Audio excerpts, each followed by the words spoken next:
Hey everybody, welcome back. If you're new here, hi, I'm Mercury. So today we're gonna do a home vlog, but we're gonna do a project because remember not so long ago I went to Joann's and I got all that fabric and we're like in ookie spooky season and I gotta use it. It doesn't belong sitting in my closet. We gotta put that fabric to work. So I have a whole bunch of patterns from when I cosplayed over the years, and I have a big pattern collection. So I went digging in the collection and I found this one. So this is a whole bunch of vests. So you can see it gives a few different options. And this is a simplicity pattern, and it is pattern 4079. And we are going to make one of the vests from this pattern. So I think from these options, you could tell it's a V-neck versus a scoop neck. And then it's a collar versus not collar.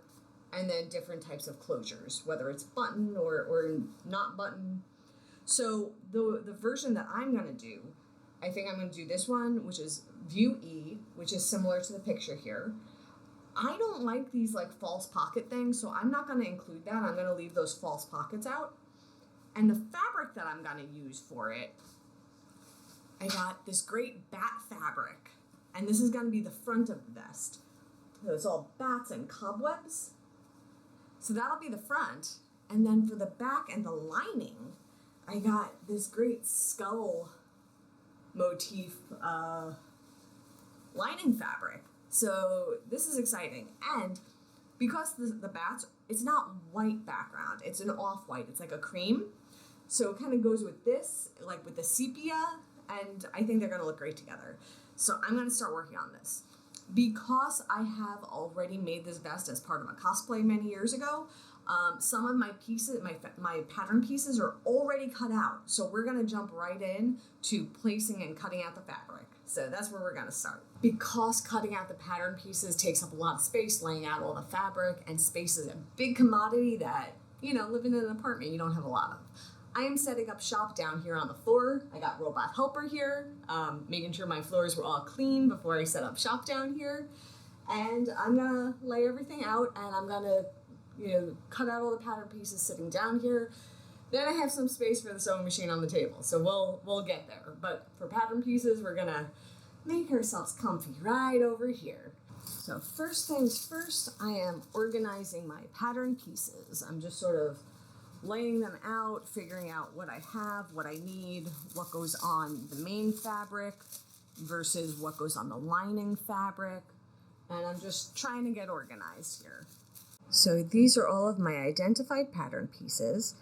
And you'll notice, so on here it'll say, it's piece 2, that's just the identifier, and it gives you the name of it, so it's side front. But it also tells you cut to a fabric and cut to of lining. And you'll see that on other pattern pieces as well. So that's cut to a fabric, cut to of lining. Whereas this one, this is front facing. So cut to fabric, cut to interfacing, and use the buttonhole guide. So this one, it's just fabric and facing, not lining. So you have to check the instructions piece by piece for what you need. And that's not the only place on a pattern to check which pieces are lining versus fabric.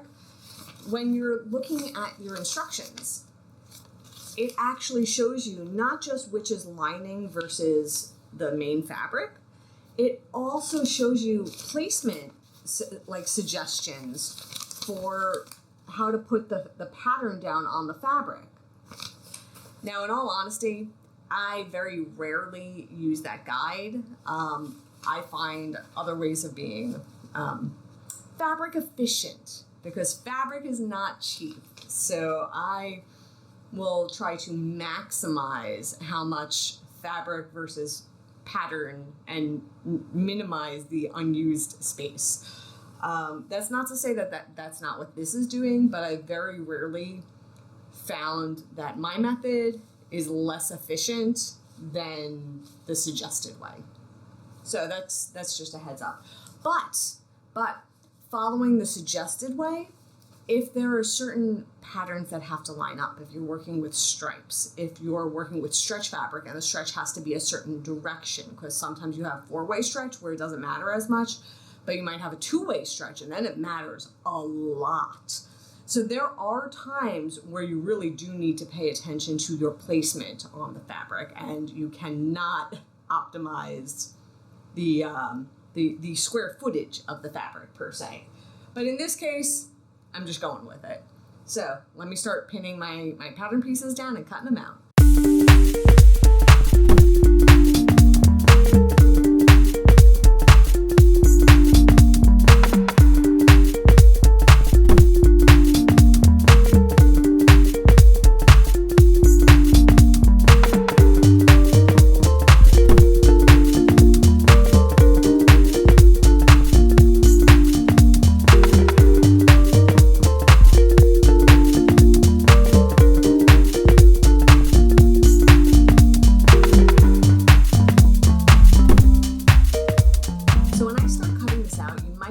I'm cutting a little bit further away from the pattern than where the pattern is, and that's because I had previously cut this pattern out probably 5-7 years ago.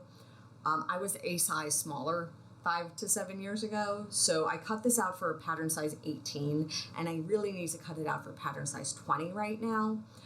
And if you're not familiar with sewing, pattern sizes do not match clothing sizes, which is something that took me a minute to wrap my brain around. You really have to measure your body measurements and compare it with the sizing chart, because I just said I have to cut mine out for a pattern size 20.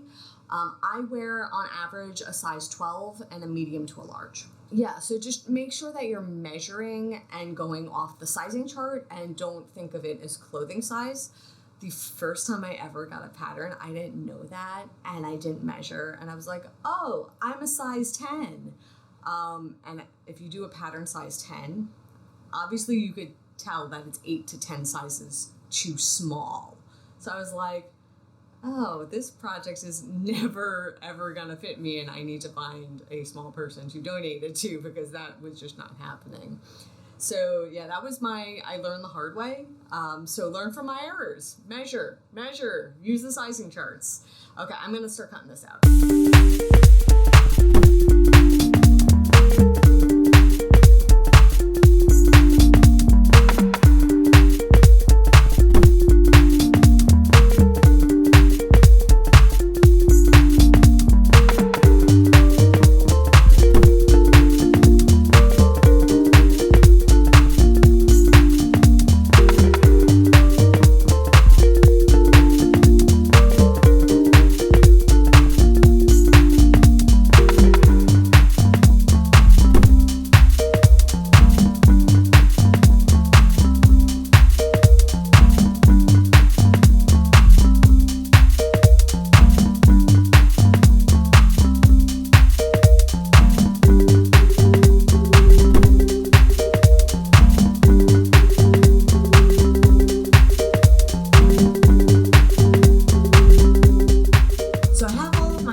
Cut out, and they're all organized. So I cut out the lining and I cut out the main fabric. So all the pieces are cut out. The only thing I didn't do is the interfacing, so we'll take like an interlude when we get up to that piece to get that interfacing on. But I got my sewing machine set up, and I'm sitting here checking the directions. So this was a little interesting. I was like, what's going on? Ooh, they're floating away. So it said best A, B, and C, and if you remember, we're doing best E. So I was like, okay, instructions, and then I got the other page, and then I was like, where does best E start? And let me open this up and show you what happens here. So this is interesting, and I don't come across this too often. That's why I want to point this out. So I'm on this page, I'm going across, and then here's best D, E, and F. I'm like, okay, great, but I'm like, this is the very end of page 3, and there's a collar on the next page, and there's no collar in the view I'm doing. What is happening? This is why it's so important to read through your instructions before you actually start sewing, because things can get a little bit confusing sometimes. The first 2 steps, going back to this page of the instructions, the first 2 steps for A, B, and C are a little bit different than for E. So the first 2 steps, 1 and 2 here, you do these, and then it refers you back to the rest of the pattern for A, B, and C, even though it's not view A, B, and C. So it basically says, do these 2 steps a little bit differently, then go back and pick it up at step 3 and work through there. This is why it's super important to read patterns before you get sewing. So the first thing I gotta do is I gotta put in some stay stitching.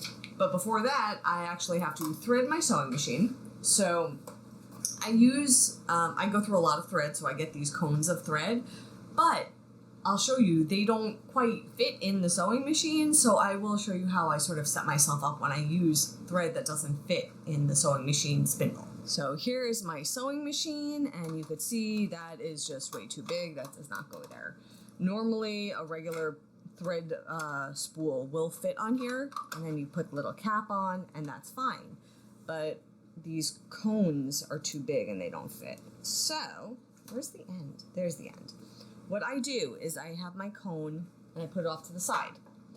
And then I have my thread here, and this is the only part that differs, is I click it through here, because that'll help keep the tension right, it'll help it from gumming up. And then from there, I just thread my sewing machine like normal. Every sewing machine threads a little bit differently, so you always want to check with your manufacturer.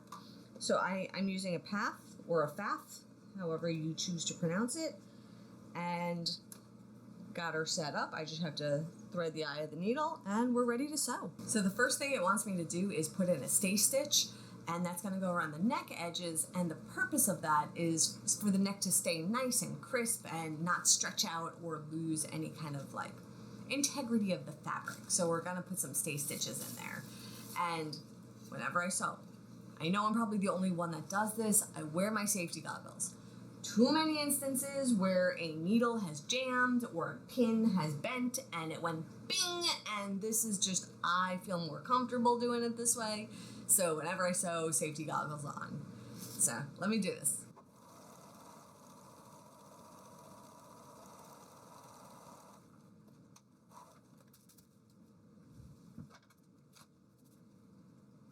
The next thing it wants me to do is attach the side front to the front. So this is labeled side front. This is labeled front. So I have to basically match up the notches in the right spot and pin them right side to right side. So anytime a pattern says right side to right side, that means the print side. This is the right side of the fabric. This is quote unquote the wrong side or the back side of the fabric. But anytime a pattern says right side, it's the pattern side is the right side. So I have to put basically this to this, so it's right side to right side, so it's the back of the fabric facing outwards. So these are pinned together. So the thing that you have to be very mindful of when you're doing this is it's on a curve, right? It's not just a straight line. There's a curve to this piece, right where it attaches. So you have to very slowly and very carefully, and you probably use more pins as you're attaching them to each other. And you can see as it got to a straighter line, my pins are more spread out because you need to make sure that curve connects properly. So take your time when you're pinning curved sections. Now that I got everything all pinned that needs to be, because I had to do it 4 times, remember, because it was 2 front, so like the left side and the right side, and then the front side and the lining side. So I have 4 sections pinned together, so I'm gonna sew each of those pinnings now.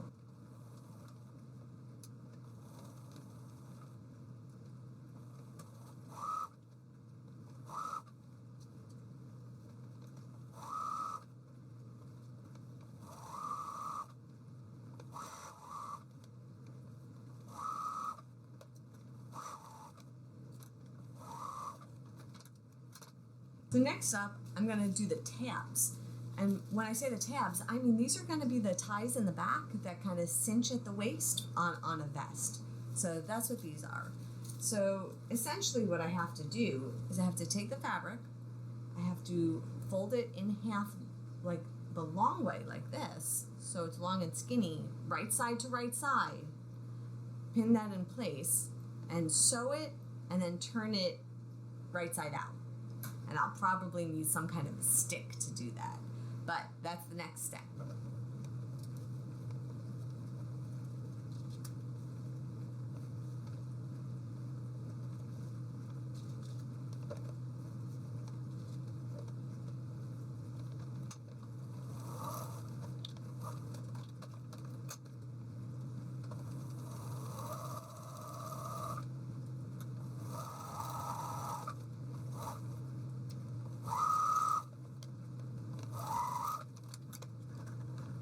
So I have the tabs. So I basically did exactly what I said. I sewed them, and then I took a stick and I used that to help me invert it. So basically when you take a stick and you kind of like, you could pull down around the stick if the stick is in the middle. So that's basically what I did. So I'm going to press these. I'm going to iron these so they're flat.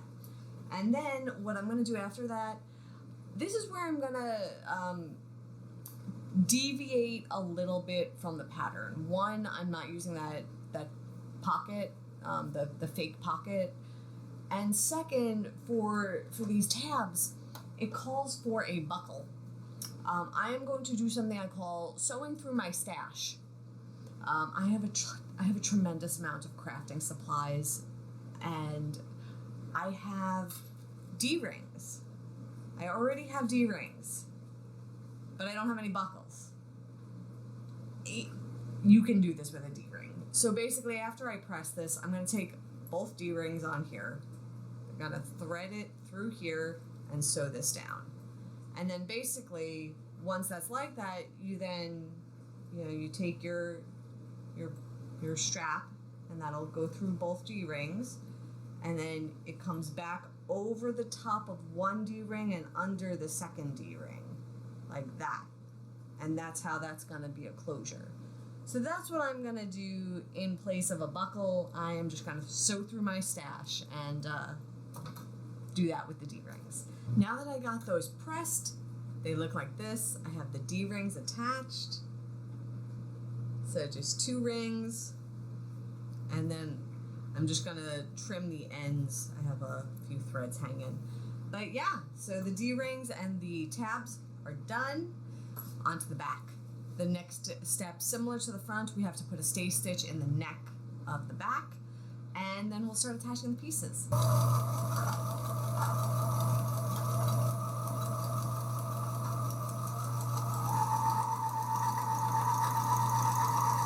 Now that my stay stitches are in, I have to put the backs together. So there's a right side and a left side to the back, and I have to put them right side to right side like this, and pin it together, then sew it down the center back. So that's what I'm doing now.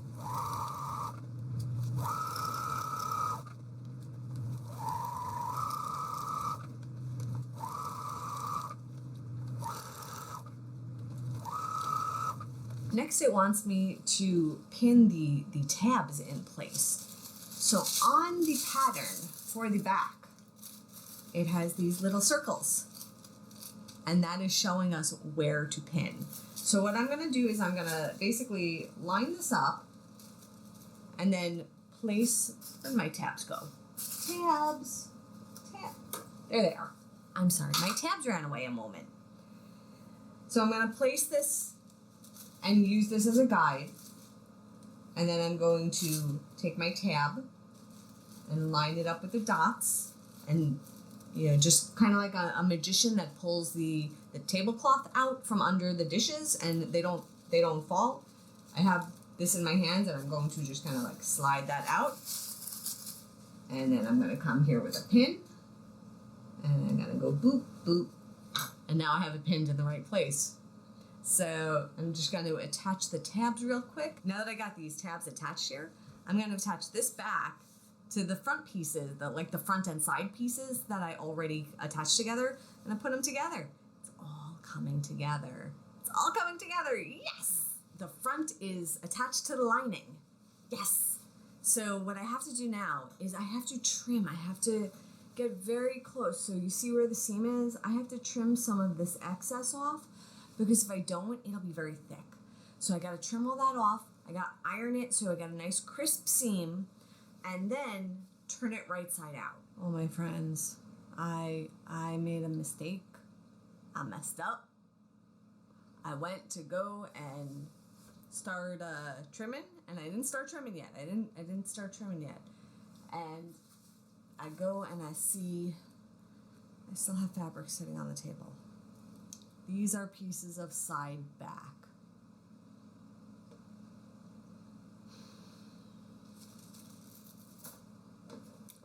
It's okay. I mean, this exists for a reason.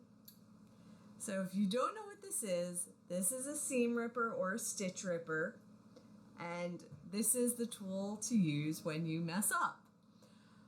But because I've been at this for several hours right now, I'm tired, and I'm probably made this mistake because I'm tired.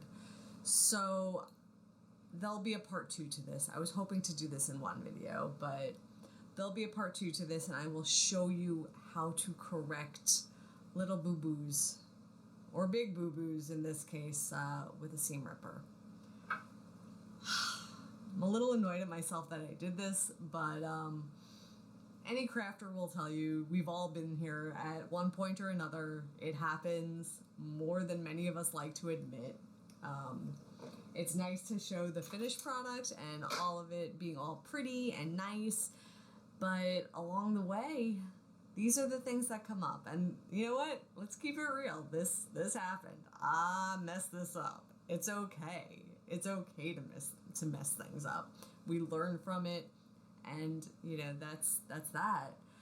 I fortunately can fix this fairly easily. It's what I'm gonna have to do. So you'll see. This is the front panel. This is the front side.